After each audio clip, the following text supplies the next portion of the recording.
So ఇక మేము తిరుపతికైతే enter అయిపోయామన్నమాట. తిరుపతిలో రూమ్ దొరకాలంటే చాలా కష్టమండి. కానీ పోలీస్ వాళ్ళకి ఇప్పుడు అంటే లాస్ట్ 8 ఇయర్స్ నుంచి పోలీస్ వాళ్ళకి రూమ్స్ దొరకడం చాలా ఈజీ అనమాట. ఇక్కడ పోలీస్ వాళ్ళకి గరుడ విశ్రాంతి భవన్ అనేది ఒకటి ఉంటుందండి. అక్కడ పోలీస్ వాళ్ళకి రూమ్స్ అనేది అవైలబుల్ ఉంటుంది.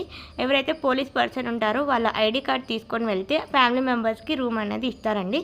ఫ్యామిలీ మెంబర్స్కి మాత్రమే రూమ్ ఇస్తారు, సింగిల్ పర్సన్కి ఇవ్వరనమాట. సో నాన్ ఏసీ వచ్చేసి 500 రూపీస్, ఏసీ వచ్చేసి 1000 రూపీస్. 24 అవర్స్ మాత్రమే ఉంటుంది. 24 అవర్స్ తర్వాత మనం ఇంకా ఉండాలంటే మళ్ళీ అమౌంట్ పే చేయాలి. ఈ రూమ్స్ చాలా నీట్గా ఉంటాయండి, హైజీన్గా మెయింటైన్ చేస్తారు. అలాగే మినరల్ వాటర్ సప్లిమెంట్ కూడా ఉంది. వాష్రూమ్స్ కూడా చాలా నీట్గా ఉన్నాయి. అండ్ ఇక్కడ నుంచి కళ్యాణకట్టకు కూడా చాలా వాకబుల్ డిస్టెన్స్ అండి, చాలా దగ్గరలో ఉంది. అండ్ గుడి కూడా చాలా దగ్గరలో ఉందండి.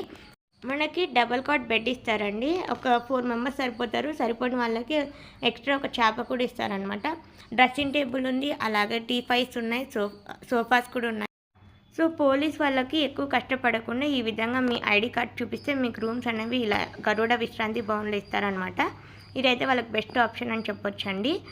ఈ రూమ్స్ వచ్చేసి మనకు పీసీ నుంచి అడిషనల్ ఎస్పీ వరకు అవైలబుల్గా ఉంటాయండి. వీడియో నచ్చితే లైక్, షేర్ అండ్ సబ్స్క్రైబ్ చేయండి. అలాగే ఈ రూమ్ గురించి ఎంతమందికి తెలుసో కామెంట్ సెక్షన్లో కామెంట్ చేయండి. Bye friends.